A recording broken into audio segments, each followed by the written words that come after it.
monde, bienvenue à la réunion du conseil du mois de mai de Mornex. Merci d'être venu en si grand nombre, en même temps que la pièce de théâtre Mornex. Et Pierre, vous avez choisi au lieu du théâtre, mais vous pouvez quand même y aller pendant les 5 prochains jours parce que la pièce va être super intéressante. Ici, c'est une tragédie. Donc, à la fin de la réunion, on va prendre toutes les questions, on va essayer de répondre au mieux. Bonne réunion.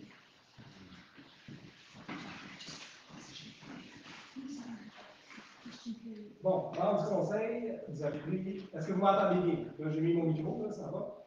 Oui? OK. Donc, dans du conseil, vous avez pris connaissance de l'ordre du jour. Y a-t-il des questions? Non. Ça va? Est-ce que j'ai un proposant? Je propose. Madame Madelon propose, tout le monde est d'accord? Oui. Peut-être juste avant d'aller plus loin, does anybody not understand French here? I think I recognize most of you. Ça va? Donc, on va faire la réunion en français. Si jamais il y a des questions en anglais, if there's ever any English questions, please don't hesitate to ask. Donc, 3.1, procès verbal du 10 avril. Vous avez pris connaissance du procès verbal. Y a-t-il des corrections, modifications? Qui propose l'adoption? Cossette propose. On est d'accord? Oui. Merci. 3.2, procès verbal de la séance ordinaire du 22 avril. Vous avez pris connaissance du procès verbal. Y a-t-il des questions? Qui propose l'adoption du procès verbal? Je propose, excusez-moi. Monsieur Saunier propose. Tout le monde est d'accord? Merci. 3.3, procès verbal de la séance du comité consultatif d'urbanisme du 16 avril. Vous avez pris connaissance du procès verbal. Y a-t-il des commentaires, modifications? Non. Qui propose? Je propose. Madame Patlon propose. Tout le monde est d'accord? Oui. Merci. 3.4, procès verbal des séances du comité consultatif en environnement des 2 et 15 avril 2024. Vous avez pris connaissance des deux procès-verbaux. Y a-t-il des questions? Qui propose l'adoption des deux procès-verbaux? Je propose. M. Saunier propose. Tout le monde est d'accord? Oui. Merci. C'est le fun, je n'ai pas besoin de regarder à droite. Vraiment le coup à la fin de la soirée. 3.5, procès-verbal de la séance du comité de démolition du 10 avril. Vous avez pris connaissance du procès-verbal. Qui propose l'adoption? Je propose. Madame Padelon propose. Tout le monde est d'accord? Oui, d'accord. Merci. On va aller au rapport. Donc, 4.1, c'est le rapport de suivi des dossiers. Y a-t-il des questions? Non. Ça va, c'est pour le dépôt. Rapport sur l'utilisation des pouvoirs délégués, également pour le dépôt. Y a-t-il des questions? Non. Rapport sur les transferts budgétaires. Vous avez pris connaissance des petits montants qui ont été échangés d'un poste à l'autre. Y a-t-il des questions? Ça va? Non, pour le dépôt. 5.1, bordereau de dépenses. Donc, M. Lemay a révisé le bordereau de dépenses. M. Lemay est là à distance, mais je pense que ça va être compliqué d'essayer de le comprendre à travers son ordinateur. Donc, je vais procéder à la lecture. Donc, le total des achats du mois, c'est 1 928 638 et les salaires nets, 201 300, pour un grand total de 2 132 516 $. Les gros montants là-dedans, c'était le paiement pour les lampadaires, les nouveaux lampadaires de rue qu'on a mis sur la rue principale, je choisis la Quéco, ainsi que des financements de règlement d'entente. Donc, c'est ça les gros montants pour ce mois-ci. Oui, excuse-moi, merci. Madame Cossette propose l'adoption du bordereau de dépenses. Tout le monde est d'accord? Oui. D'accord. Merci. On va aller à 5.2, état des activités financières. Monsieur Letel. Alors, donc, au 30 avril, les activités financières pour les 4 premiers mois de l'année indiquent qu'on est en ligne avec les objectifs qui étaient fixés dans le budget de fonctionnement pour l'année en cours, tant sur le plan des revenus que sur le plan des dépenses. On note au passage que, contrairement au premier trimestre de l'an dernier, le premier trimestre de cette année, au niveau des revenus provenant des droits de mutation immobilière, a été de loin meilleur à ce que ça a été l'an dernier. Donc, c'est un bon début d'année. Et du côté des dépenses, les budgets sont respectés. Excellent. Question avant du conseil? Non. Ça va?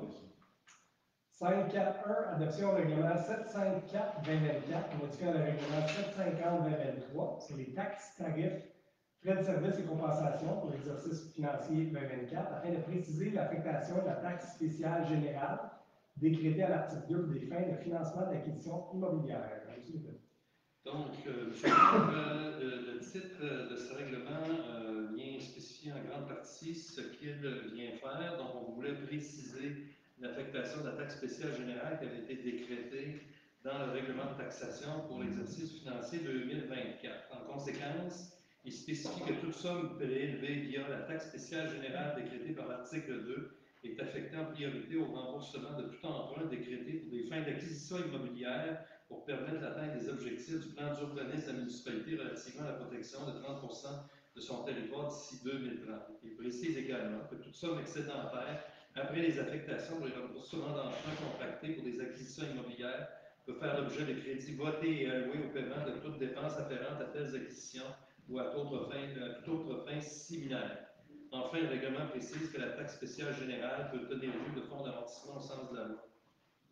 Parfait. Donc, la mise en motion avait été donnée par M. Saunier. Est-ce que vous proposez le règlement de M. Saunier? Je propose. Donc, proposé par M. Saunier, on est d'accord? Merci. Donc, ça, juste pour expliquer un peu aux gens de la salle, c'est la taxe qui avait été prévue pour l'acquisition du domaine Castel-Marie et les terrains de M. Valzer qui sont ici à l'arrière. On voulait juste que ça soit spécifié l'usage de cette taxe-là, que c'est la quatrième sans ailleurs.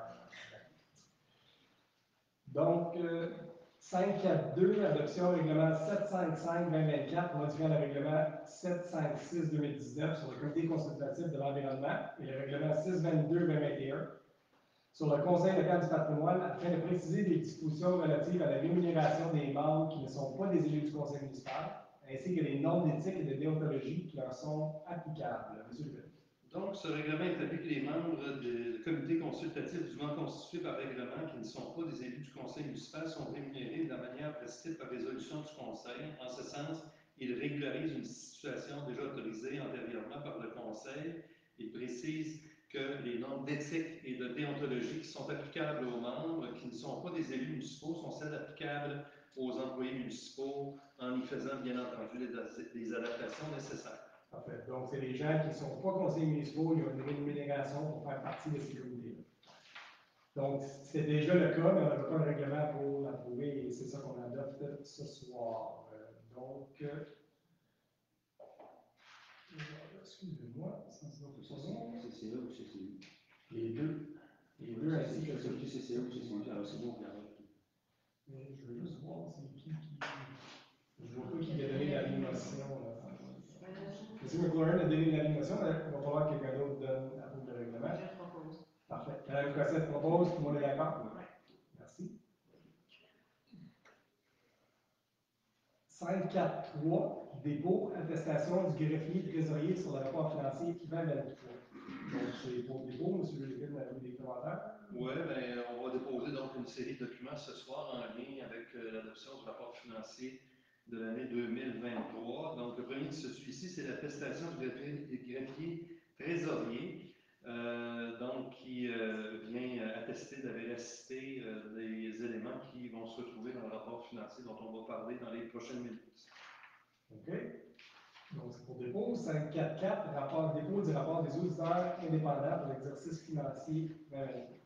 Alors, donc, je dépose le rapport des auditeurs indépendants pour l'exercice financier qui s'est terminé le 31 décembre dernier. Donc, c'est une opinion cette année avec une seule réserve qui est liée avec la mise en place d'une nouvelle norme comptable pour le secteur public, donc qui est liée aux obligations liées à la mise hors service d'immobilisation. Donc, ça nous provient le manuel de comptabilité. C'est une nouvelle norme qu'on n'a pas eu le temps encore d'appliquer. Ça va se faire dans le courant de l'année 2024 et ça devrait être complété donc, pour le prochain rapport financier. Et les membres du conseil ont reçu la présentation du rapport financier par les auditeurs indépendants. Avez-vous des questions? C'est ça, c'est dire aux gens de la salle que la norme nous faisait simplement demander de faire une provision, quoi, que ça soit contaminé, des choses comme ça. Ben, c'est plus compliqué que ça, mais on va l'expliquer un peu tantôt, là, parce que c'est quand même pas quelque chose qui s'explique dans une phrase. C'est des nouvelles normes comptables pour protéger les municipalités contre les autres mêmes. Donc, 5.4.5, rapport du maire, c'est le fait saillant du rapport financier et du rapport des auditeurs indépendants pour l'exercice financier 2023. Donc, je vais déposer mon rapport et je vais vous le lire. Et je vous demande de patience parce que je vais le faire dans les deux langues. Il y a des gens sur Facebook qui sont probablement des anglophones, donc je vais le faire dans les deux langues. par le français. Donc, chers citoyens, conformément à l'article 176.2.2 du Code municipal, je dépose mon rapport sur les faits saillants du rapport financier et du rapport de l'auditeur indépendant pour l'année 2023. C'est la conjoncture économique mondiale qui a marqué notre exercice financier 2023. En effet, nos gouvernements ainsi que les banques centrales, dans le but de combattre vigoureusement l'inflation, ont mis en place des mesures strictes de resserrement monétaire pour y parvenir. Ainsi, les taux d'intérêt ont poursuivi leur ascendance pendant la première moitié de l'année et se maintiennent, depuis, à des niveaux inégalés depuis 30 ans. Les conséquences sur les finances de la ville, à l'instar de l'ensemble de l'économie par ailleurs, ont été ressenties rapidement. Le marché immobilier a considérablement ralenti au début de l'année 2023, avec pour effet une diminution importante de nos revenus provenant des droits de mutation immobilière, et ce, malgré que nous avions anticipé une telle baisse dans le budget de fonctionnement. Toutefois, l'écart s'est relevé trop important par rapport aux 3 dernières années exceptionnelles que nous venions de connaître à ce chapitre, et il a fallu donc combler un manque à gagner pour les revenus de près de 500 000, à même nos surplus de fonctionnement non affectés. La municipalité, grâce à une gestion serrée et une conjoncture favorable depuis 3 ans, a pu profiter des marges de manœuvre accumulées pour faire face à cet impondérable économique. D'autre part, cette même conjoncture a eu des effets non négligeables sur le secteur de la construction, provoquant un ralentissement important et un recul des constructions neuves dans la municipalité et, ce faisant, des revenus de taxes un peu moins élevés que ce qui était anticipé dans le budget de fonctionnement, malgré notre prudence. La hausse des taux d'intérêt a aussi eu un impact sur les finances municipales. Nos paiements d'intérêt ont été plus élevés que par les années passées, en considérant aussi le fait que nous avons complété un cycle important d'accélération de nos investissements dans les infrastructures amorcés il y a 4 ans. Malgré cette période exigeante pour les finances de l'ensemble des municipalités québécoises, je suis très fier de l'ensemble de l'organisation en 2023. Celles-ci vont maintenant positionner la municipalité de Morlaix parmi les 5 meilleurs au Québec pour la qualité de ses infrastructures quand on considère le ratio de la valeur comptable nette des infrastructures sur le coût de celles-ci. J'annonce que l'exercice financier 2023 se termine avec un surplus de fonctionnement après conciliation à des fins fiscales de 5 220 $. Et notre ancien DG, qui était ici pendant plusieurs années, disait toujours qu'on finissait avec un léger surplus. Mais je pense que c'est le plus léger surplus qu'on a depuis bien longtemps. Le rapport financier que le greffier trésorier déposera confirme également que la municipalité continue de bien gérer le budget de fonctionnement et le budget d'investissement. Et je dépose également le rapport des auditeurs externes de la municipalité, soit celui de la firme Général.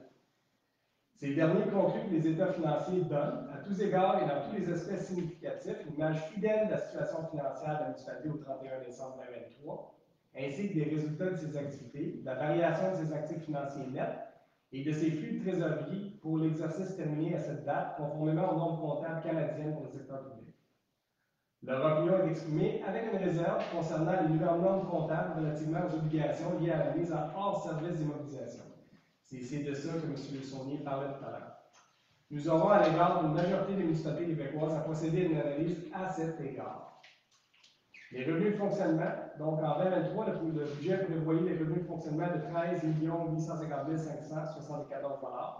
Ils ont été en réalité de 14 632 532 $, en y incluant les revenus d'investissement, soit 781 958 $ de plus que ce qui était prévu, essentiellement en raison de l'obtention de plusieurs subventions gouvernementales des infrastructures. Les dépenses de fonctionnement et les affectations. Donc, les dépenses de fonctionnement se sont élevées à 12 698 424, alors que le budget prévoyait des dépenses de 12 432 479, soit 265 945 de plus que prévu. Cet écart s'explique par les immobilisations payées comptables ainsi que l'impact de la hausse des taux d'intérêt sur nos frais de financement de la dette.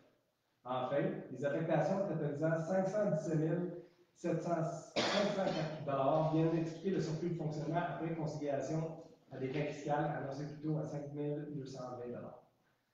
Les excédents accumulés de la municipalité, donc la municipalité poursuit sur sa lancée entamée en 2019. Donc, au 31 décembre, les excédents étaient les suivants. Notre excédent de fonctionnement non affecté est de 545 290 $.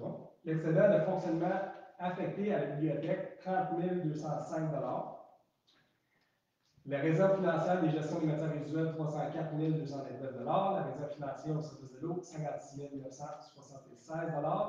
Le fonds électoral, 28 709 $. Le fonds de réfection et d'entretien de certaines voies publiques, 151 345 le fonds de PAC, 178 893 le fonds de roulement, 501 090 et le fonds d'appui aux organismes, 24 883 Bien que moins spectaculaire que d'autres données dans le rapport financier, les flux de trésorerie nous permettent d'avoir un portrait juste de la situation et de la disponibilité des liquidités de la municipalité. À ce chapitre, je me permets de souligner le travail important effectué depuis 4 ans pour nous permettre de les accroître. Nous pouvons, par conséquent, bénéficier de revenus d'intérêt plus importants, tout en permettant à la municipalité de recourir à une marge de crédit aux emprunts temporaires et aux emprunts, de moins recourir, excuse-moi, à une marge de crédit aux emprunts temporaires et aux emprunts à plus long terme. Au 31 décembre 2023, la municipalité avait à sa possession près de 600 000 de plus de liquidités que l'année dernière. Je le rappelle, l'augmentation est constante depuis 2019. La dette à long terme de la municipalité au 31 décembre 2023 s'élève à 25 865 226 comparativement à 20 271 525 en 2022, soit en hausse. Cependant, une partie substantielle de cette hausse est financée à même les subventions de programmes gouvernementaux. La charge fiscale des contribuables demeure stable. Le service de la dette qui allait à 10,2 des revenus et de 10,1 du budget, en légère hausse par rapport à 2022. Donc, la dette à la charge de l'ensemble des contribuables est 19 730 975. La dette à la charge des parties des contribuables, c'est-à-dire les taxes de secteur, 2 760 719. Et à la charge du gouvernement du Québec, 3 373 532 L'année 2023 a été aussi une année importante en investissement dans les infrastructures. Après avoir mis en place des outils pour nous assurer une saine gestion de nos actifs communs, nous avons poursuivi la réalisation du programme triennal de mobilisation ambitieux qui cible davantage les investissements prioritaires, tout en permettant à la municipalité et à nous tous de profiter de nombreux programmes de subvention du gouvernement supérieur. Ainsi, la municipalité a augmenté ses investissements de mobilisation en 2023, soit de 9 034 648 comparativement à 5 323 733 en 2022. Une partie de ces investissements a été payée au comptant. L'augmentation des frais de financement constatée dans le rapport financier 2023 découle de la hausse importante de nos investissements dans les infrastructures, ainsi que du début de la hausse par tous les taux d'intérêt dont j'ai discuté. Donc, nous pouvons être très fiers des états financiers de la municipalité. Ce que je vous présente aujourd'hui est le résultat de la conjugaison d'efforts soutenus de toute l'équipe municipale, avec une conjoncture économique beaucoup moins favorable. La prudence sera de mise cette année et l'an prochain. Nous avons cependant diverses marges de manœuvre et celles-ci nous ont permis de maintenir les taxes à un niveau fort respectable qui se compare avantageusement avec l'ensemble des municipalités du Québec. En effet, la municipalité se positionne toujours à l'intérieur des 125 municipalités de plus de 4 000 habitants qui ont le plus taux faible global de taxation. En outre, le taux global de taxation de la municipalité est passé à 78,5 cents par tranche de 100 $ d'évaluation en 2023, alors qu'en 2022, il était de 86,65 cents du 100. Le tableau suivant permet une comparaison à des différents niveaux. Donc, si on regarde le taux de Moorhead, c'est 78,5 cents. Une population comparable, le taux moyen est de 95,64 cents. La moyenne à la MRC des Pays-d'en-Haut est de 86,9 cents. Pour la région des Laurentides, 84,42 cents. Et pour l'ensemble de la province, 89,94 cents. Nous allons poursuivre nos efforts pour offrir aux Moorheaders une municipalité de qualité, dans un milieu de vie de qualité. Et nous pouvons continuer d'envisager les prochaines années avec beaucoup d'optimisme. Je vous remercie sincèrement de la confiance que vous nous accordez à tous les jours. Merci beaucoup. Et là, je vais faire la même chose en anglais. Ouais, je pense que j'ai besoin de ça. Je vais juste aller chercher l'autre. Ça, je l'ai en anglais. On ne voyait pas le tableau comparatif. Ouais. Ça je pense que j'ai pas le texte en anglais, parce que j'ai by heart, no. I can try and translate on the go, but it might not be too fluid. C'est notre illustration. Ouais, je peux essayer. Ça se fait. Okay, here we go. I'm going to try and translate on the fly.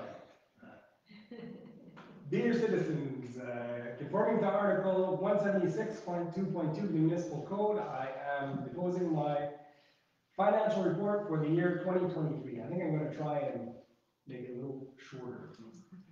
The world economic situation affected our financial exercise for 2023. Our governments and the central banks, while trying to combat inflation, put in strict measures of monetary restrictions to try and control inflation. So the interest rates went up, and they haven't been this high in the last 30 years. The consequences on finances of the town, which is similar to the general economy, were rapidly felt. The construction market was slowed down in 2023, and that had an important effect on our revenues for 2023. So we had less what you call welcome tax, and also less construction. So that gave us less revenues. Interest rates also affected our municipal finances because all the borrowing bylaws that we did to make our infrastructure better over the last 4 years had to be borrowed. So we had to pay back these borrowing bylaws at higher interest rates. Even though that the situation was difficult for the municipality, we still managed to do great realizations in 2023. They will now position the municipality in Morin Heights within the 5 best municipalities in Quebec for the quality of infrastructures when you consider the ratio of the net accounting value over the cost of those infrastructures. So I'm announcing that the financial exercise for 2023 will finish with a surplus of $5,220. And like I said before, our DG that was with us for the last 25 years before Mr. Destin always said that we're finishing with a light surplus. So this is the lightest surplus we've seen in the last 20 years. I am equally deposing the report from the auditors from Amiet Gélinas that conclude that our financial statements give on every aspect a good image of the financial situation of the municipality on the 31st of December 2023 and the results of all its activities and net financial fluxes of treasury. Their opinion is expressed with one reserve concerning a new accounting norm that has to do with obligations linked to the mise en service, so the decommissioning of municipal mobilizations. In 2023, our budget had revenues predicted of $13,850,574. They were in reality $14,632,532, and revenue investments of $781,958 more than was predicted. Essentially because we obtained government grants for infrastructure. Expenses were $12,698,424, and the budget had predicted $12,432,479. So $265,945 more than what was predicted. That is explained by mobilizations paid ahead of time and the interest rates that were higher on the financing of the debt. The municipality has surpluses in different funds, so our general surplus is $545,290. Our surplus that goes to the library, $30,205. Our surplus for our financial reserve for garbage is $304,229. Our financial reserve for water, $56,976. Our electoral fund, $28,709. And our fund for roads, $151,345. Our park fund, $178,893. Our fund de roulement, which is the fund that we use to borrow money for ourselves and we don't pay interest on, $501,090. And our fund to support organisms or different entities in the town, $24,883. treasury flux. So that's the money coming in and out of the municipality. Over the last 4 years, we adopted a strategy that permits us not to use our line of credit. So we're able to get more interest rates on money that we have in the bank and not use the line of credit, so not pay interest on the line of credit. Our long-term debt at the municipality is $25,865,226 compared to $20,271,525. Most of that is due to the acquisition of the 2 properties that we got in 2023. The fiscal charge on taxpayers is relatively stable, so the debt service is 10.2% of revenues and 10.1% of the budget, which is a slight rise from 2022. Our debt for the general debt for the municipality is $19,730,975. Our sector debt, that's for services given to certain areas of town, $2,760,719, and the debt that is paid by the government of Quebec, $3,373,532.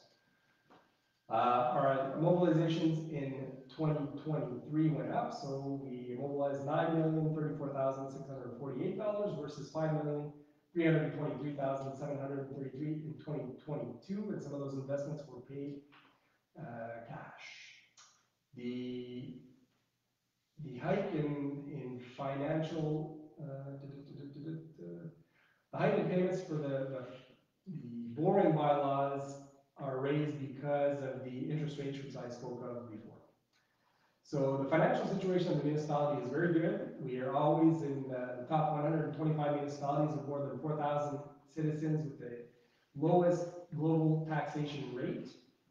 Our global taxation rate in Warren Heights is 78.5 cents per $100 of evaluation.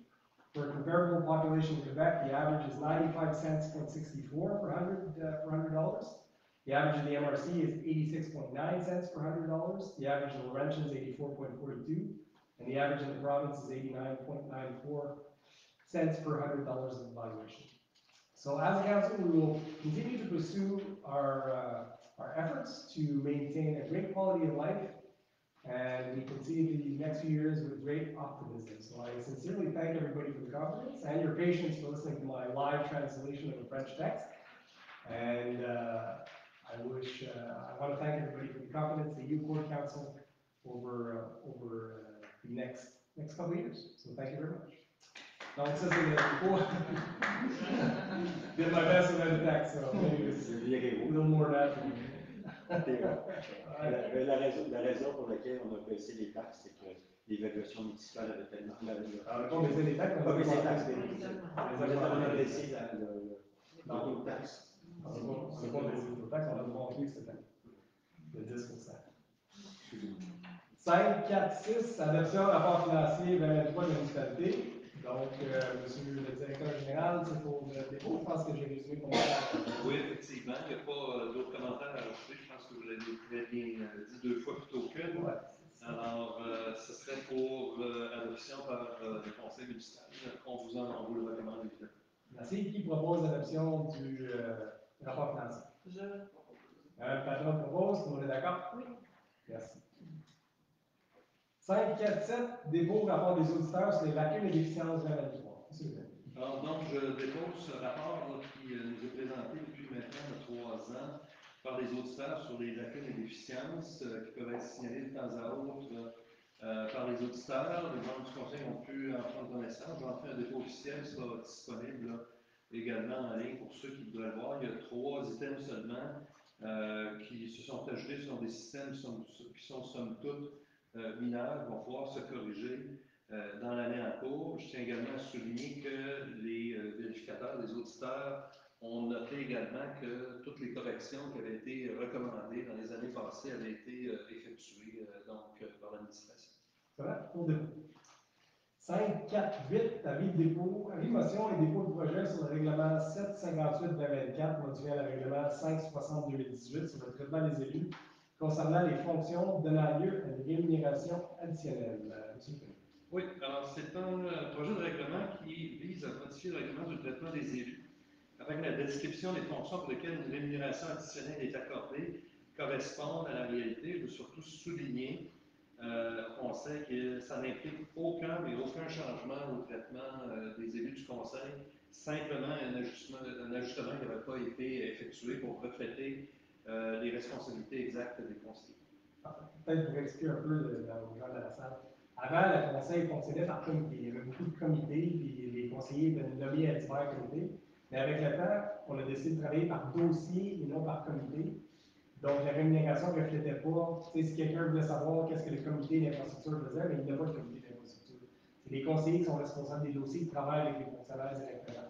Donc, on voulait juste que ça reflète la réalité de notre opération. C'est ça qu'on fait. Donc, qui donne la motion?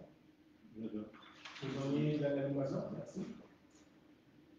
549, dépôt de l'organigramme 2024 à la municipalité. À chaque année, notre directeur général dépose l'organigramme. À ce moment-ci, j'aimerais souhaiter la bienvenue à M. Pierre Rouy, notre nouveau directeur des travaux publics, qui va commencer lundi prochain. Donc, on va lui laisser arriver. Et puis, on lui souhaite succès dans sa nouvelle fonction. 5.4.10, dépôt, rapport périodique sur le suivi des projets d'investissement. Donc, vous avez pris connaissance du rapport, on se conseille, il y a des questions. Ah bon? 5.4.11, report de la date limite du dépôt du rôle d'évaluation 2025, 2026, 2027. Monsieur. Oui, alors le service d'évaluation foncière a informé la municipalité le 1er mai dernier de son intention de demander un rapport de la date limite du dépôt du rôle d'évaluation à venir pour les années 2025, 2026 et 2027. Le même service a confirmé qu'il fera parvenir, donc en septembre prochain, un rôle préliminaire aux fins de préparation du budget 2025. C'est une demande que le service d'évaluation foncière fait conformément à l'article 71 de la loi sur la fiscalité municipale. Et donc, l'objet de la résolution, c'est d'autoriser le report de la date limite, donc, qui était prévu pour le 15 septembre prochain, mais de reporter plutôt pour le 1er novembre 2024. Parfait. Qui propose le rapport du dépôt du rôle d'évaluation?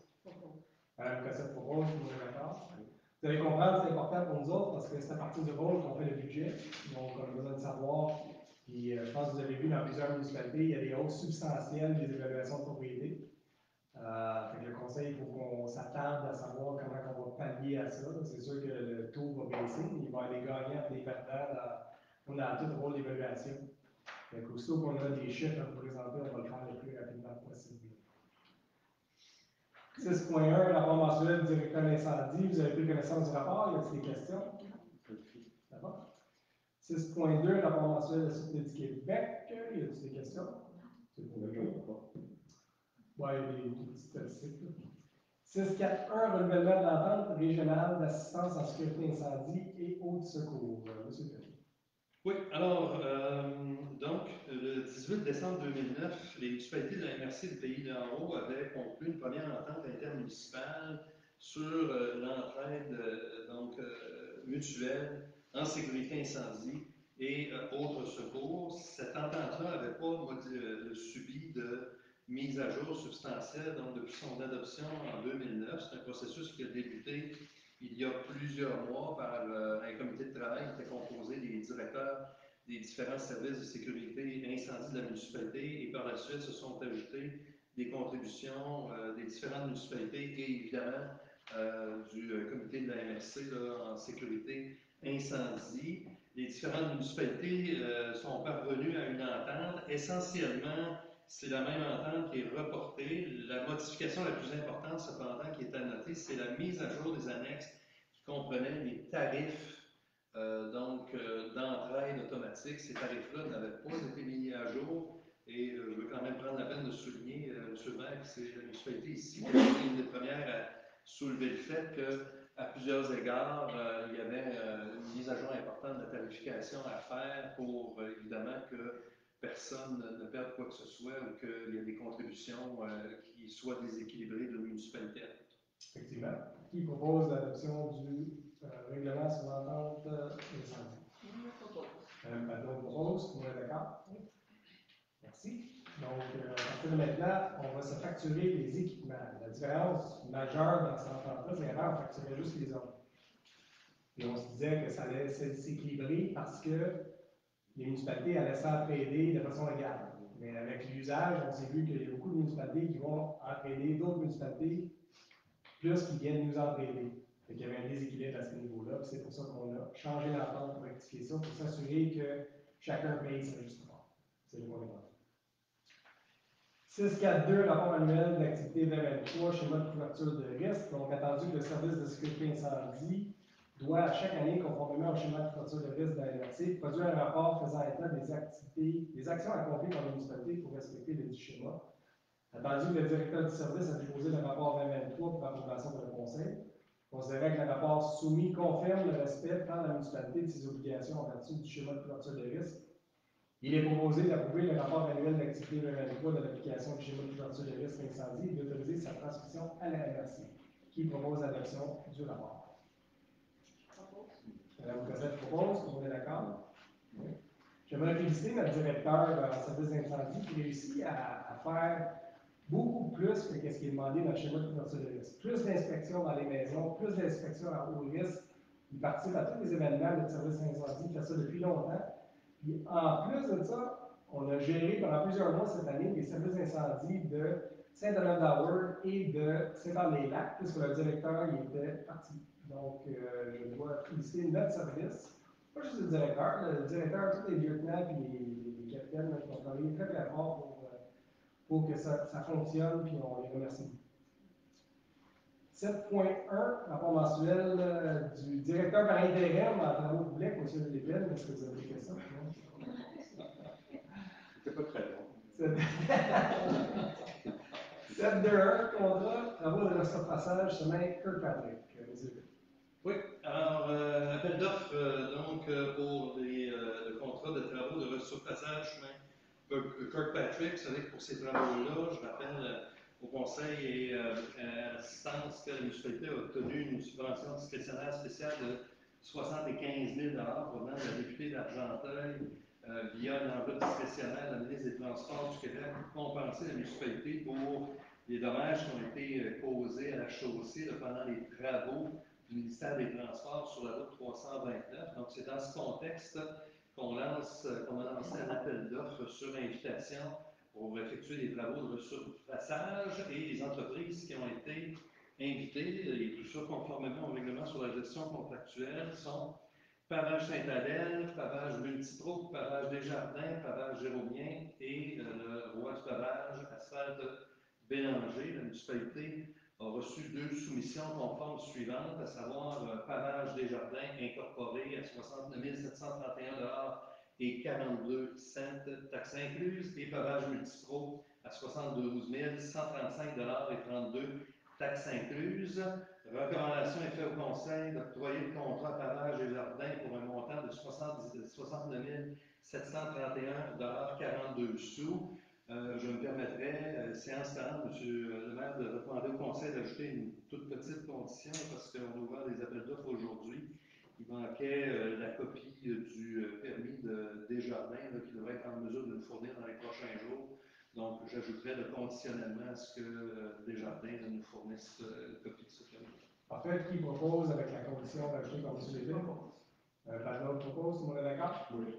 Merci. 7.2.2, réédition de compte final d'une subvention du programme Prabam. C'est pour les réfections du travaux au garage municipal. Oui, alors le 21 juin 2021, la municipalité a reçu une subvention de 171 458 dans le cadre du programme d'aide financière pour les bâtiments municipaux, on appelle le Prabam. La subvention a été affectée au financement des travaux de réaménagement intérieur du garage municipal autorisé dans le TTI 2022, 2023, 2024. La subvention devrait être utilisée suivant les paramètres prescrits par le programme, ce qui a été le cas. Les auditeurs de la municipalité ont procédé à la vérification requise pour les fins de la reddition de compte du programme et ont confirmé que tout avait été effectué conformément aux paramètres du programme. Résolution vise à entériner et confirmer la réalisation des travaux visés par la reddition de compte finale et de confirmer que la municipalité a pris connaissance du kit du programme et qu'elle s'est engagée à en respecter toutes les modalités quant à elle. Merci. Qui propose d'adopter la reddition de compte du programme? Je propose. Sur les résultats ont été propres. Probablement. On peut le manquer, ça. C'est bon. Donc, proposé par M. Saunier, tout le monde est d'accord? Merci. 7.4, rapport de traitement des demandes et requêtes. Vous avez pris connaissance du rapport. Y a-t-il des questions? Ça va? Ressources humaines, 7.5.1, embauche de 2 journaliers chauffeurs pour la période estivale. Monsieur. Donc, 2 postes de journaliers chauffeurs pour la période estivale au service des travaux publics et des infrastructures doivent être comblés conformément aux politiques en vigueur. Messieurs Georges Baston et Matthew Turner, 2 journaliers chauffeurs qui ont été embauchés pour la saison hivernale 2023-2024 comme personnes salariées temporaires, ont eu une évaluation très positive, recommandation qui est faite au Conseil de prolonger leur emploi pour la saison estivale à compter du 13 mai prochain au même statut. Alors, ce sont des postes syndiqués là, qui sont soumis aux règles prévues par la convention collective. Résolution du Conseil qui vise donc à autoriser leur embauche pour la période estivale. On parle du 13 mai prochain, à peu près jusqu'aux environs du 12 novembre 2024. Voilà, qui propose l'embauche de M. Baston et M. Turner? Mme Cossette propose, tout le monde est d'accord? Oui. Merci. 7.5.2, embauche de 2 journaliers pour la période estivale. Alors, 2 postes de journaliers pour la période estivale au service des travaux publics et des infrastructures qui doivent être comblés. Alors, nous avons analysé toutes les recommandations, en fait, toutes les candidatures qui ont été reçues. Les vérifications d'employés ont été effectuées et il vous est recommandé de procéder donc à l'embauche de messieurs Régent Miette et Louis Canville. Ce sont 2 employés qui ont déjà œuvré pour la municipalité dans le passé et donc de les embaucher pour la période estivale selon les modalités de la convention collective, encore une fois, qui est en vigueur. Parfait. Qui propose l'embauche de M. Miette et M. Canville? Je propose. M. Saunier propose, tout le monde est d'accord? Oui. Merci. 7.6.1, démarche d'élaboration d'une politique sur la gestion d'actifs. Oui, alors, la municipalité reconnaît donc, et on a déjà depuis quelques années entamé des travaux pour gérer plus efficacement nos actifs municipaux pour assurer leur durabilité à long terme. On pense particulièrement aux aqueducs, aux travaux qui ont été faits sur les routes, à tout le travail effectué donc à cet égard-là. La gestion d'actifs, ça a pour objectif de mettre en place des activités nécessaires pour maintenir les actifs en état de fournir des services durables et de qualité aux citoyens. Un plan de gestion contribue à atteindre les objectifs stratégiques de la municipalité à fournir des services durables et de qualité conformes au niveau de service qui est convenu. Je vous signale que de plus en plus, ça s'installe dans des pratiques de bonne gouvernance. Ça s'installe également dans le milieu municipal et ce sera éventuellement, quelque part en 2025, une exigence du gouvernement du Québec pour pouvoir obtenir des subventions pour tous travaux d'aqueduc ou d'égouts. Donc, l'obligation va être imposée à l'ensemble des municipalités de se doter d'un plan de gestion des actifs pour le volet eau. Alors, la résolution vise à confirmer l'intention de la municipalité de compléter l'élaboration d'une politique de gestion des actifs. On comprend que ça va s'étendre sur plusieurs mois, c'est un travail qui est quand même important. D'élaborer, de mettre en œuvre un plan de gestion des actifs en eau afin d'optimiser la gestion des activités, la gestion des actifs municipaux en cette matière et de permettre la transmission au ministère des Affaires municipales donc le sommaire du plan de gestion des actifs ainsi que les informations requises par ce dernier. En fait, donc, qui propose de confirmer l'intention de la municipalité de compléter l'élaboration d'une politique de gestion d'actifs? Mme Cossette propose. Tout le monde est d'accord? Effectivement, c'est une bonne pratique de gestion d'avoir un plan de gestion des actifs pour s'assurer qu'on s'en occupe convenablement. 8.1, rapport mensuel de la directrice en urbanisme. Vous avez pris connaissance de son rapport. Y a-t-il des questions? Rapport sur les permis et certificats. Donc, puisque Mme Jennifer est revenue, il y a eu 24 maisons neuves à Montréal. Il n'y a pas de confusion dans le rapport. Je pense que c'est correct l'instant. Donc, 24 maisons neuves à date à Montréal depuis le début janvier. 8.3, on n'a reçu aucun rapport de la Société de protection des animaux pour ce mois-ci. Et, si vous permettez, on va aller aux dérogations mineures et des PIIA. Donc, le 841, mais on a plusieurs ce mois-ci. Le 841, dérogation mineure, 6 rue de la Cédrière. Donc, j'ouvre la réunion concernant la dérogation mineure à 20h15. Alors, M. Lépine, vous allez présenter la dérogation. Bien sûr, demande de dérogation mineure, donc du 6 rue de la Cédrière, et ça vise à faire le recul latéral pour l'agrandissement projeté du bâtiment principal. Alors, marge de recul latéral qu'on voudrait à 3,84 mètres, alors que la réglementation en vigueur exige une marge de recul latéral minimale de 4,5 mètres. Il y a également un léger empiètement, excusez-moi, un léger empiètement là, de 0,66 mètres dans un secteur où il y a une servitude municipale. Le comité consultatif d'urbanisme a étudié cette demande et recommande son approbation par le conseil, mais avec la condition que la municipalité autorise par résolution la possibilité d'ériger un bâtiment à l'intérieur des limites de la servitude. Et puis évidemment, donc recommandation vous est faite de donner cette autorisation-là à même donc la résolution qui autoriserait une demande de dérogation mineure pour le 6 rue de la Cédrière. Des questions concernant la dérogation mineure dans du conseil? Non. Non. Est-ce qu'il y a des questions dans la salle? Oui, Michael. Moi, j'ai envoyé une lettre, j'imagine que vous l'avez reçue. On demandait qu'on n'avait pas d'objection, à condition qu'il mette une cloison à l'intimité ou une disède, parce qu'il y a de la fenestration qui donne dans la cour arrière. Il y a, ok. Je ne sais pas si. Ça n'a jamais été soumis au CCU, ça, ta lettre en tant que telle. En tout cas, pour ma connaissance, parce qu'elle est sur le CCU, on n'a pas entendu parler. Moi, je l'ai envoyé, il l'avait envoyé. On m'a dit que vous l'avez reçu. On dit qu'on regarde. As-tu été analysé au CCU, ça? Non, c'est après. Ça a été reçu après. Ça a été reçu après le CCU. On a pu l'avoir. OK. On a pu l'avoir. OK. Ben, je pense que c'est pas une grosse affaire. On pourrait-tu rajouter une recommandation de clôture d'intimité? Absolument.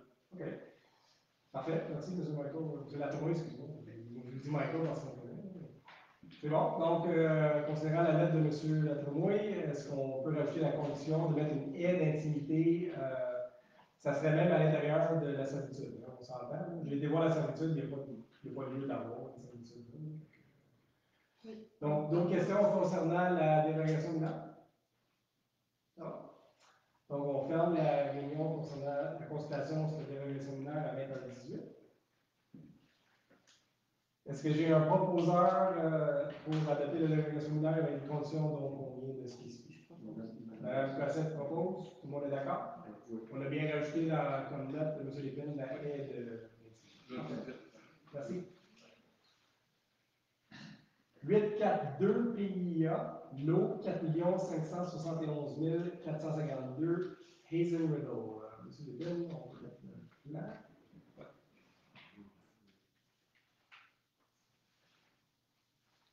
C'est bon? Si. Alors, demande qui est en vertu du règlement sur les PIA. On est dans la zone RV2. Donc, c'est un lot qui est situé en tout ou en partie dans un secteur d'élévation de 350 mètres et plus. Et donc, c'est soumis à l'approbation d'un plan d'implantation et d'intégration architecturale. Ici, on parle de la construction d'un bâtiment principal.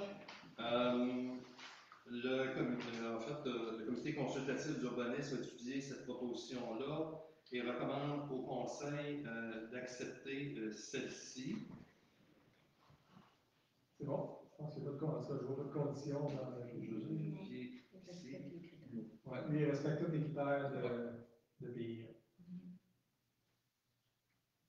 Non, la topographie naturelle n'est pas respectée. 7 sur 8. Mais il y a une recommandation du CCU pour aller de l'avant avec le PIA. Oui. Parfait. Qui propose d'adopter le PIA? Patlon propose, tout le monde est d'accord? Oui. Merci. 843 PIA, lot 6 316 555. L'adresse projetée va être le 27 rue du Plateau. Oui.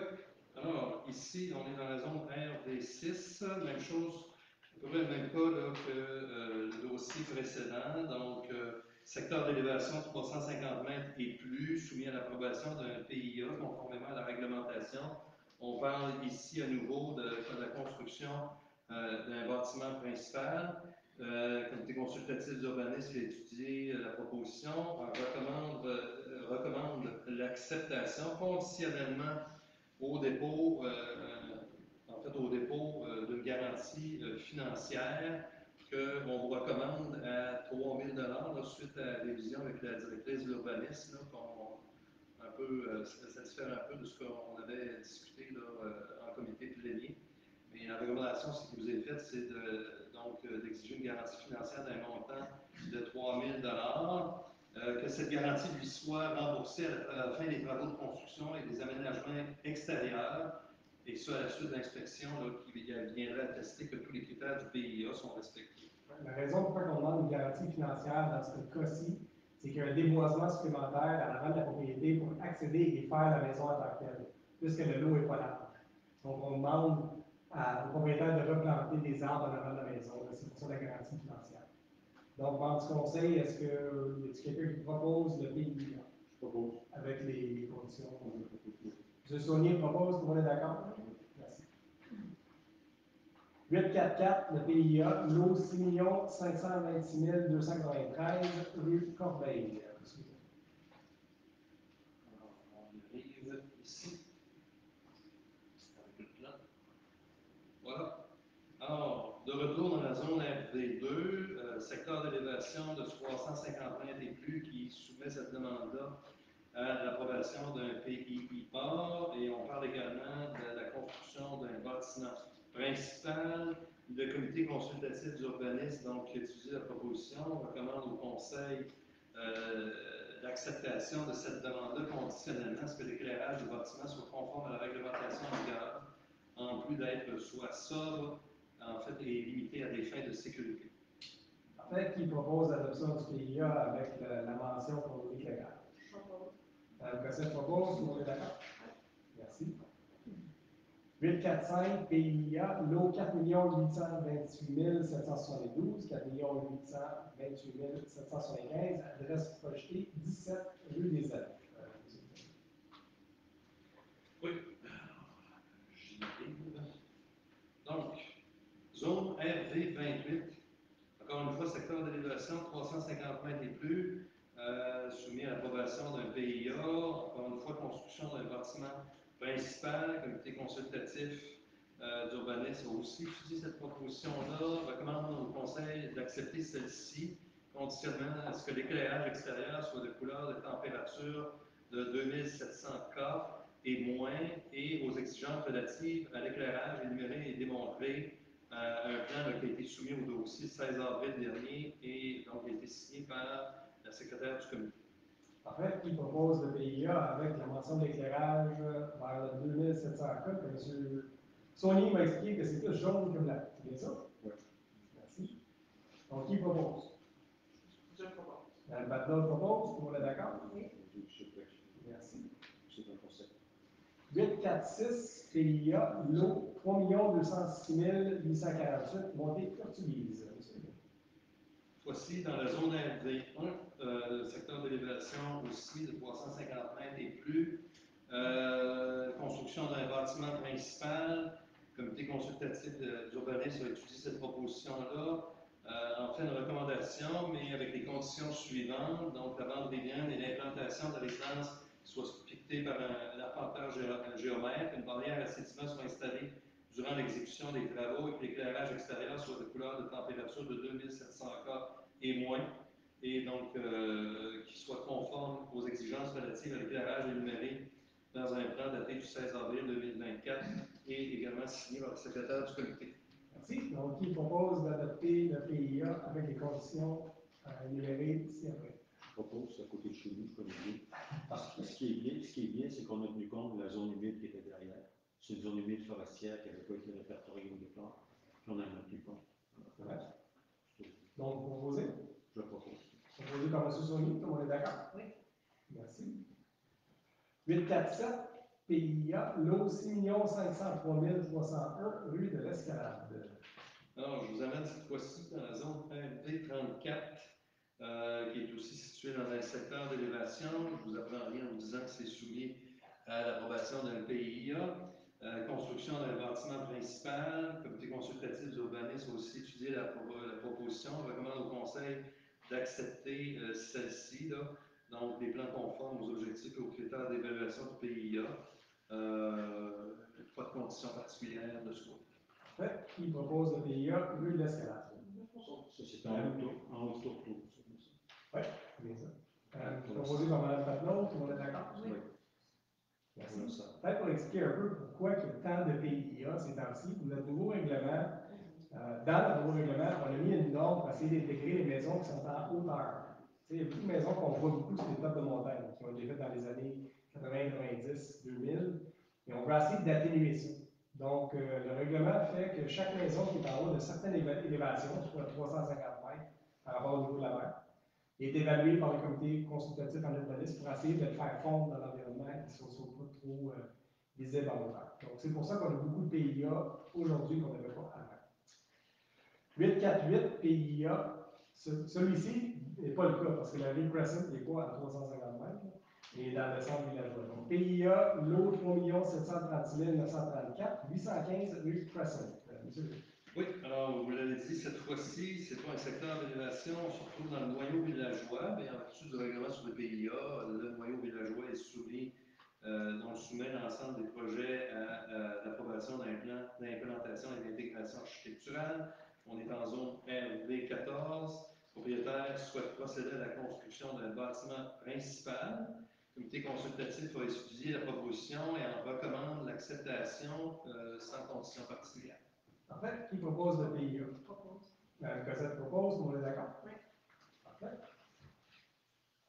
849 PIA, lot 3 206 669, rue des Huards. Oui.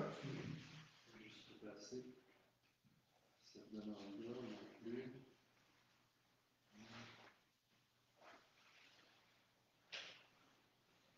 Voilà. Ici. Donc, zone RV2, de retour dans le secteur d'élévation. Construction d'un bâtiment principal. Le comité consultatif d'urbanisme a étudié cette proposition. On recommande l'acceptation par le conseil sans condition particulière. En fait, qui propose l'élection? Patnaud propose, on est d'accord? Oui. Merci beaucoup. 861, animation et dépôt de projet, règlement 757-24, modifié à la règlement 642-2022, de zonage, afin de déclasser les lots 3 736 075, 3 736 342, 3 736 345, 3 736 361, 3 736 363 et 3 736 365 dans la zone mix 2.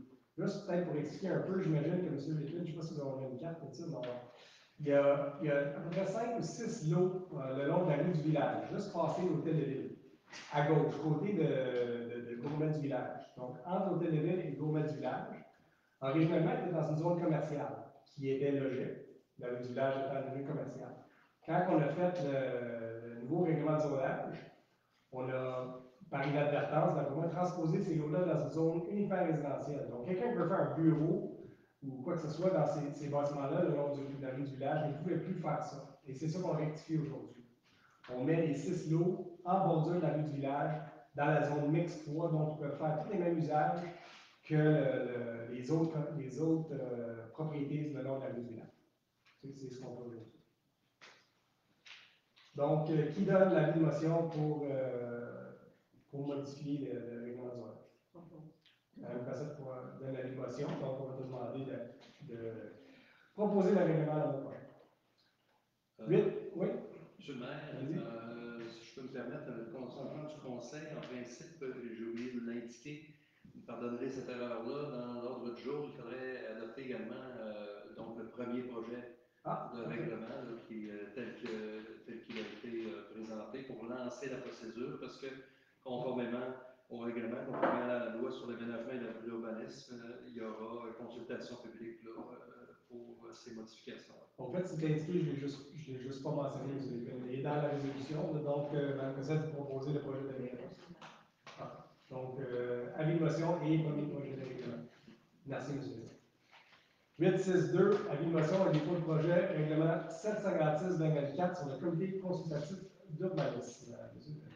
Oui, alors ici, ce projet de règlement-là, évidemment, vous allez me dire, il y a déjà un comité consultatif d'urbanisme, oui, mais le règlement qui régit notre comité actuel remonte à plusieurs années. C'était l'ancien règlement numéro 463 qui avait besoin d'être remis à jour suite à la révision de l'ensemble de nos règlements d'urbanisme. Donc, remise à jour sur des précisions sur les fonctions du comité consultatif d'urbanisme. Et donc, ça vient bonifier évidemment parce que depuis 10 ans, le rôle du CCU a également évolué et on vient également en profiter pour faire une correction, là, parce que depuis l'adoption du règlement, on avait un comité consultatif qui devait être composé de 8 personnes.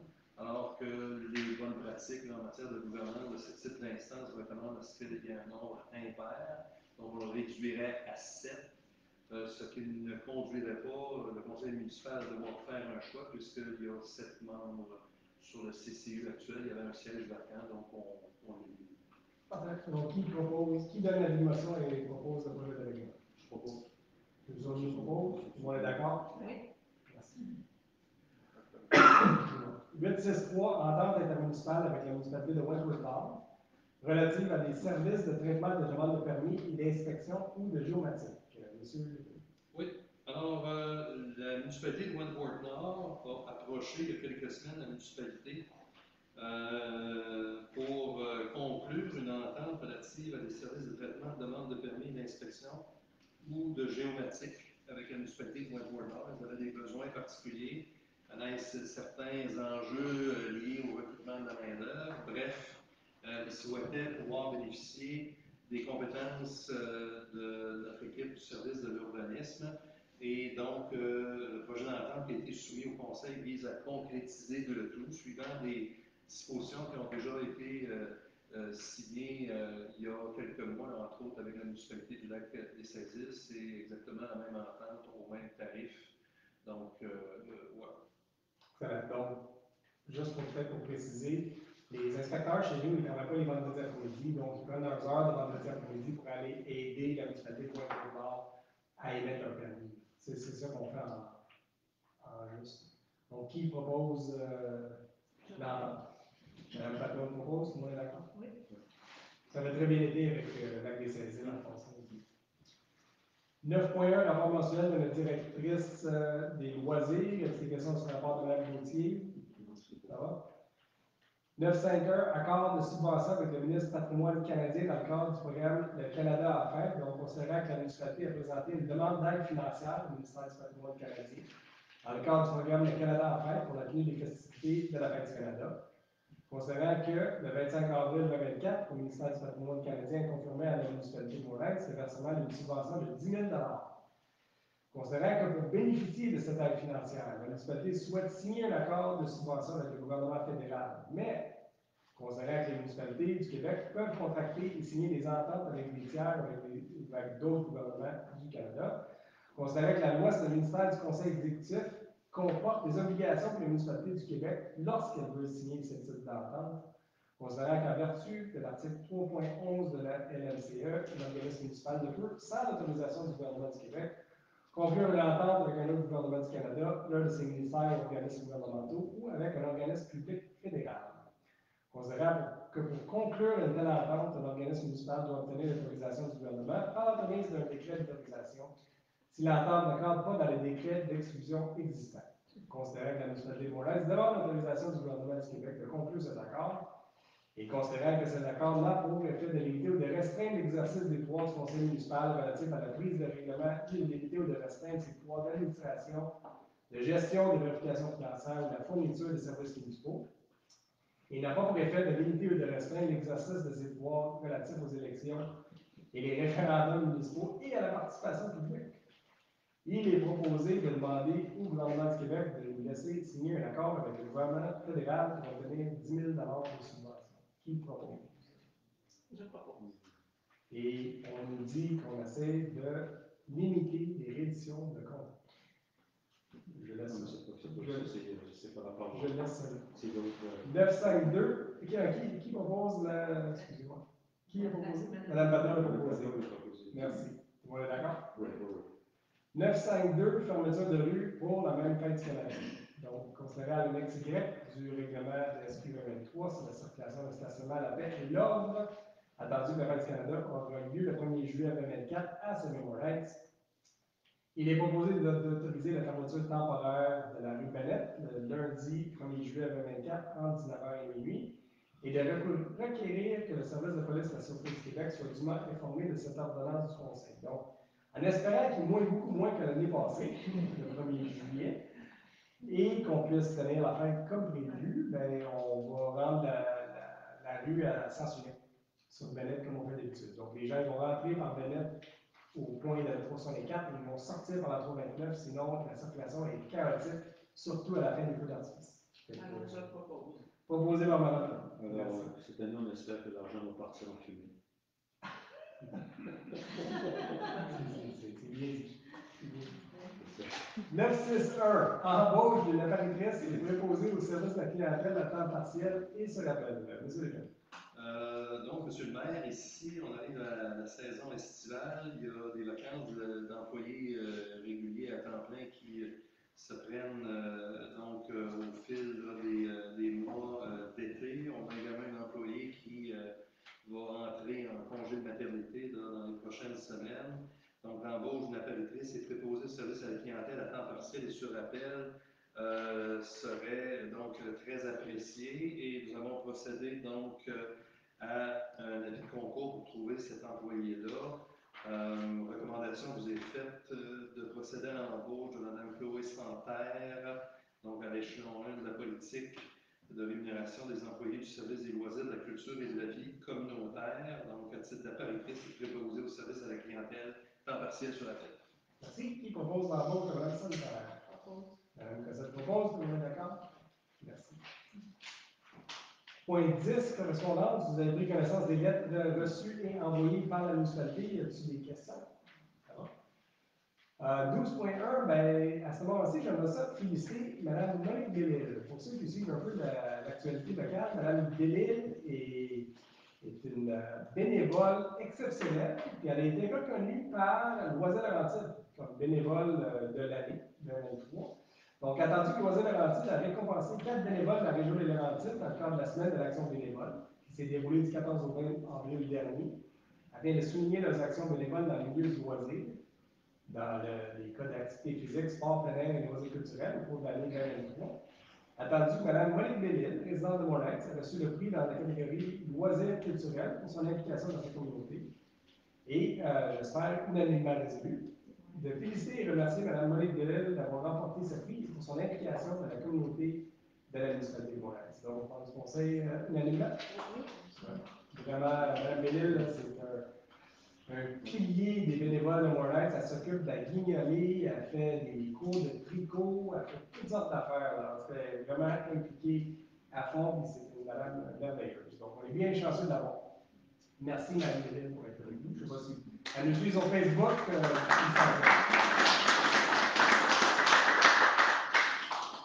Donc, peut-être 2-3 petites annonces avant d'aller à la période de questions. Le 22 mai sera la présentation des résultats de la consultation publique pour l'usage de Castelmarie.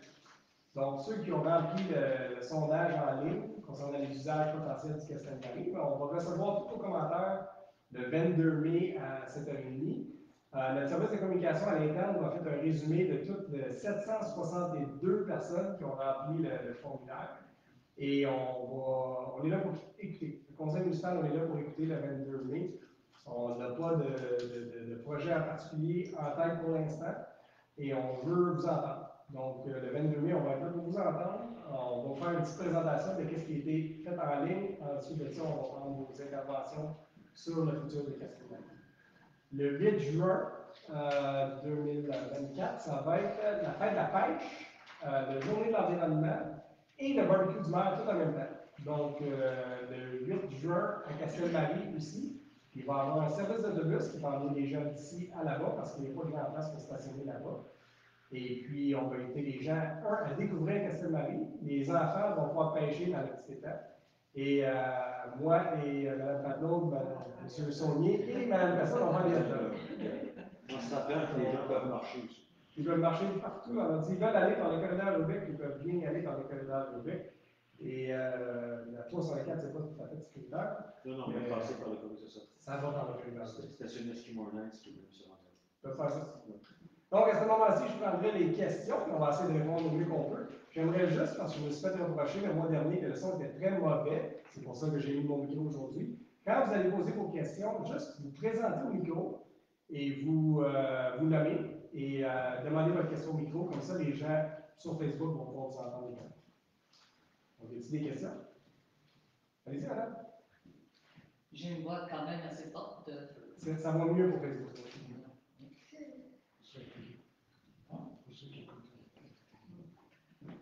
C'est pour savoir.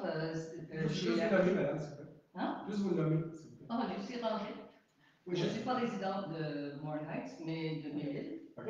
OK. Mais c'est ma question nous considère.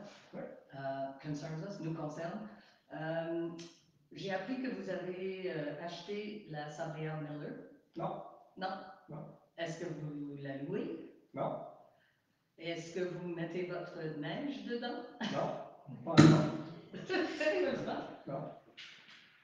Ah, Ça parce que j'ai posé la question. Ça appartient à M. Miller.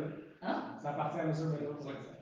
Mais vous ne disposez pas de la neige que vous ramassez dans les rues, dans la Sabrière Miller? Non.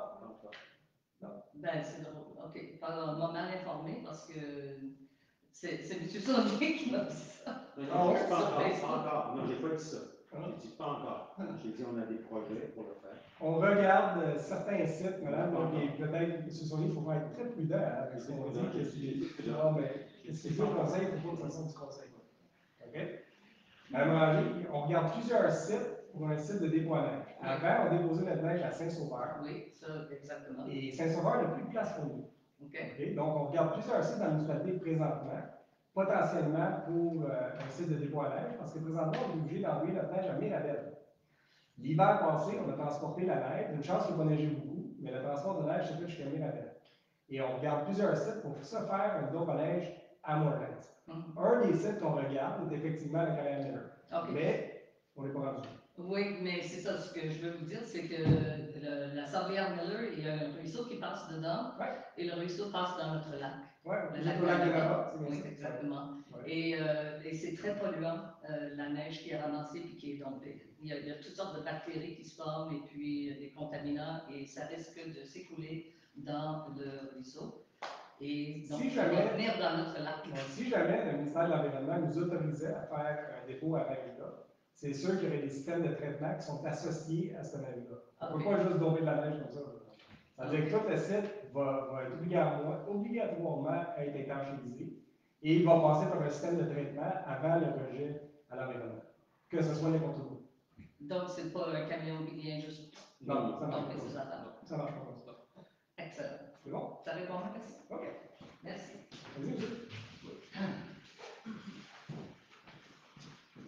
Bonsoir, mon nom est Normand Bernier, je suis de 182 chemin Blue-Hill. Ça fait 4 ans que j'habite sur le chemin Blue-Hill, puis il y a beaucoup de développement.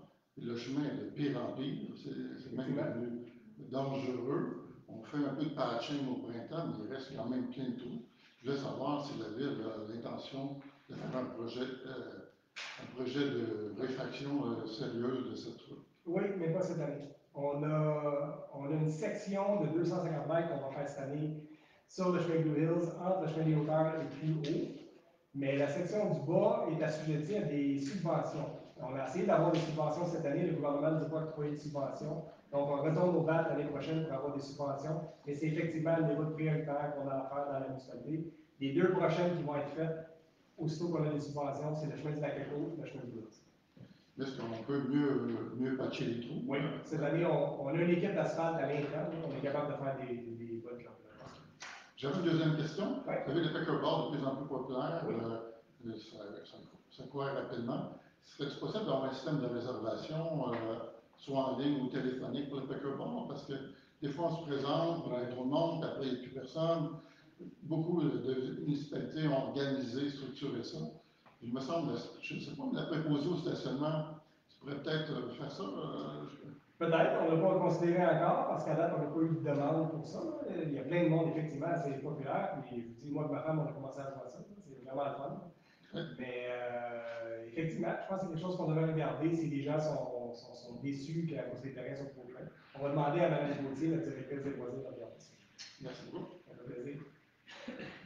Autre question de table? Christiane Dupéré, 42 rue du Lièvre.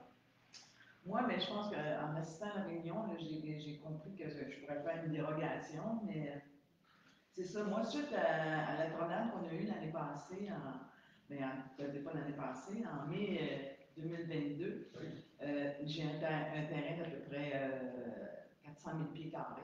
Okay. Et puis, j'ai été capable de faire dégager autour de la maison. Et puis, c'est un terrain qui est en zone humide, la grande partie est en zone humide. Mais j'ai dû faire un sentier pour dégager, sortir les arbres de là. Mais là, qu'est-ce qui arrive, c'est que la ville veut me faire défaire ce sentier-là. Okay. Mais j'ai encore l'équivalent de 30 000 pieds carrés à nettoyer. Okay.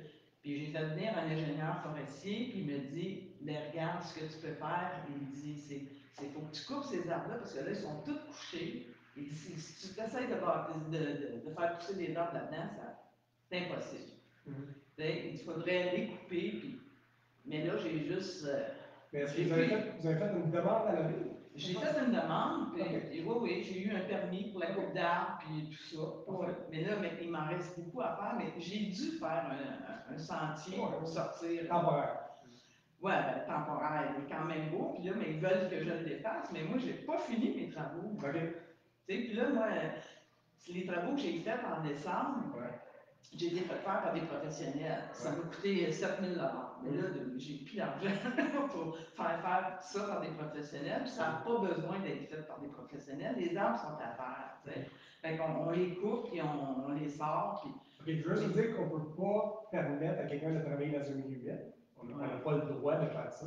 Donc, nos inspecteurs ne peuvent pas vous donner une permission à ce niveau-là. Par contre, si vous nous dites à l'intérieur de 5 ans, je vais regarder ça avec le département de l'urbanisme, je vais vous revenir voir qu'est-ce qui est possible, qu'est-ce qui n'est pas possible, parce que la loi sur la qualité de l'environnement, puis je ne veux pas trop m'avancer avant de... Ben, c'est parce que moi, je fais bénéficier tout mon voisinage. On a une piste de raquettes là-dedans, puis l'hiver est utilisé, cette zone humide-là. Et puis, je fais bénéficier mes voisins, ils promènent leurs chiens là-dedans, je fais une piste de raquettes, tout ça. Puis là, mais il y a des bouts que c'est pas sécuritaire. Puis il y a du monde qui se promène là-dedans. Là, fait que, tu dis, puis ben, je ne suis pas toujours là pour les surveiller. Là. OK. Ben, écoutez, comme je vous dis, je vais regarder ça avec le service d'urbanisme, je vais vous contacter, peut-être qu'on se rencontrera, on va voir ce qui est possible. Oui, puis j'aimerais ça que vous veniez marcher mon terrain, que vous voyez le... Ça me ferait plaisir, mais là, dans un milieu humide, ça va être 30. Oui, on met des bottes de pluie, il y a moyen de marcher, parce que, écoutez, même la piste de ski de fond, elle nous a été détournée tellement qu'il y avait un mur d'arbres. OK. Bon, ben c'est bon. On vous recontacte, Mme Dupéré, pour essayer de faire. Ah, OK, c'est bon, merci. Bon. Je ne demande pas de dérogation, je ne fais rien, je vous attends. Ben, je ne suis pas sûr qu'on peut vous en donner une dérogation, parce que quand c'est environnemental, on n'a même pas le droit, on n'a plus le droit de faire ça. Nous autres, on est limités avec ce que le gouvernement du Québec peut nous demander de faire, nous autorise à faire. C'est pour ça que je vais être prudent là-dedans avant de dire quoi que ce soit. OK. C'est Jean? Merci.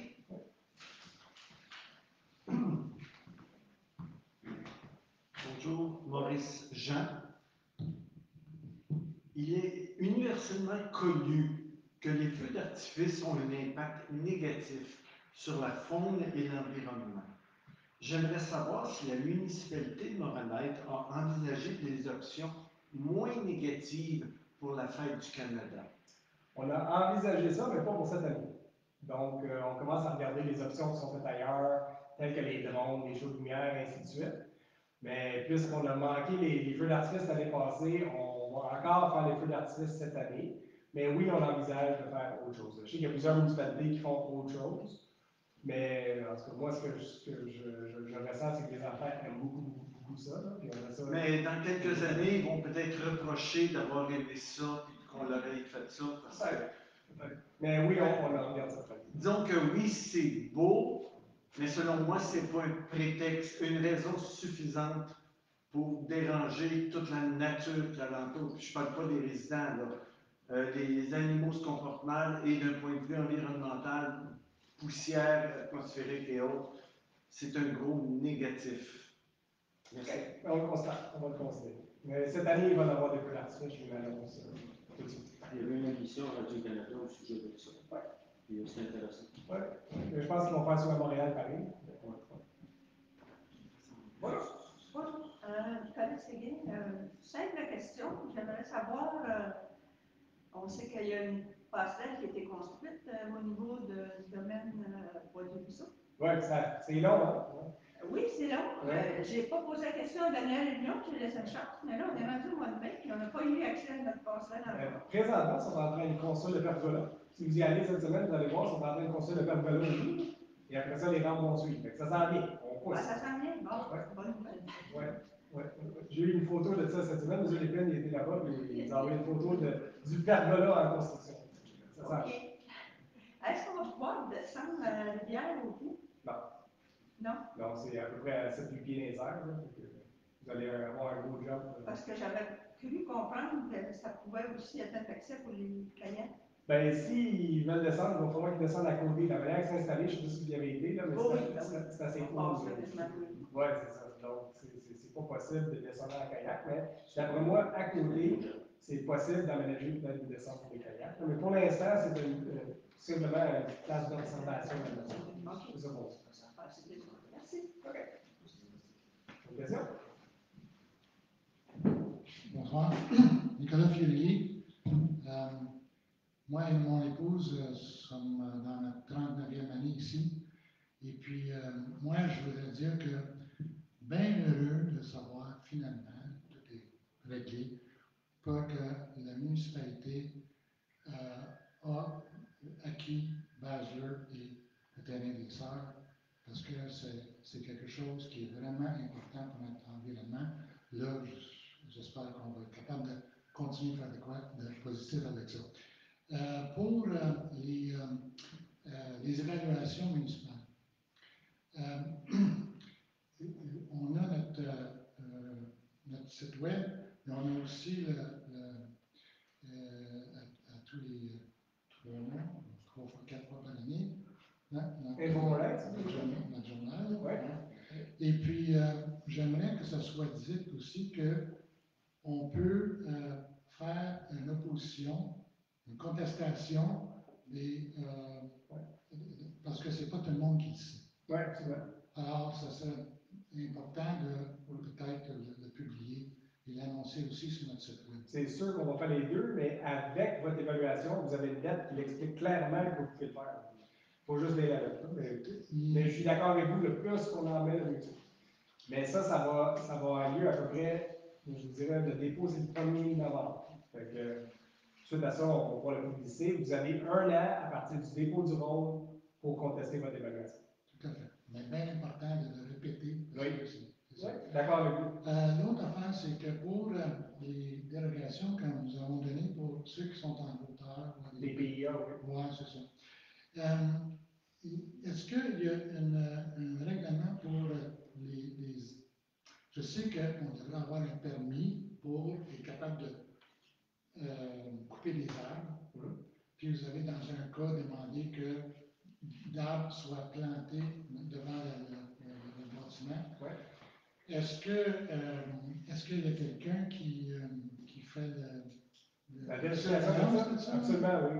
On a assez d'inspecteurs au service d'urbanisme à cette heure que oui, ils vont les suivre serrés. Oui, mais ça, c'est le temps qu'ils font la construction, mais par après. Ben, ils vérifient à toutes les étapes du permis de construction. OK. OK, mais après ça, une fois que c'est construit, tout. Ben, si on a des plaintes qu'il y a des gens qui coupent d'arbres sans permis, on y va, mais on ne fait pas systématiquement le tour du territoire pour voir s'il y a des gens qui coupent des arbres. OK, c'est juste parce qu'il peut y avoir des Effectivement. problèmes. On espère que les gens de Montréal sont assez respectueux de l'environnement et des arbres pour en majorité respecter ça, sinon tous les sont pas là. Ouais, Mais monsieur le d'accord. maire, on vérifie qu'ils replantent les arbres demandés? Oui, mais ce que monsieur Chiarelli dit, c'est que après que c'est fini et qu'ils sont plantés, est-ce qu'on vérifie plus tard? La réponse est non. Non.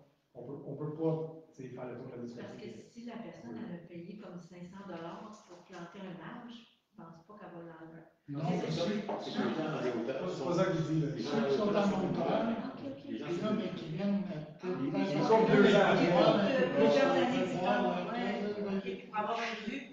Si les inspecteurs s'en aperçoivent, ou s'il y a des plaintes, on s'en occupe, mais on ne fait pas systématiquement des vérifications. Oui, il peut y avoir des amendes. Il peut y avoir des plaintes des voisins. on regarde sur. On est alerté. Parce que dans le fond, ce qu'on veut, c'est que les gens évitent de couper des arbres devant la maison. Puis le terrain qu'on parlait, dans le fond, c'est pour éviter qu'ils coupent tous les arbres, on a pris une garantie financière au cas où qu'ils aillent à couper tout, puis qu'ils doivent replanter par la suite. Sauf Hydro-Québec. Yeah. On a secoué les arbres. Ah ouais. Effectivement. Si vous avez d'autres questions, on reste après la réunion. Oui, OK. Merci. D'autres questions? Sinon, ben, M. le maire, d'habitude, il demande la liste de l'Assemblée. On l'a perdu, il est en Floride pour l'instant. Et peut-être juste avant de quitter, je vais offrir mes meilleurs vœux à M. McLaurin qui est à l'hôpital. Présentement, il y a de l'influenza. Donc, il est en isolation. Donc, j'aimerais qu'on envoie nos bons vœux à M. McLaurin pour un bon rétablissement. Mme Leclerc aussi est malade, c'est pas mal moins grave que M. McLaurin, mais elle ne peut pas être ici à soir à cause de la maladie. M. le maire, lui, est en Floride. Merci à tout le monde d'être venu ce soir. Comme à l'habitude, on reste, si vous avez des questions personnelles, venez nous voir, on va essayer de. Qui propose de lever? Oui, Mme Cassette propose de lever. Bonne soirée tout le monde, merci.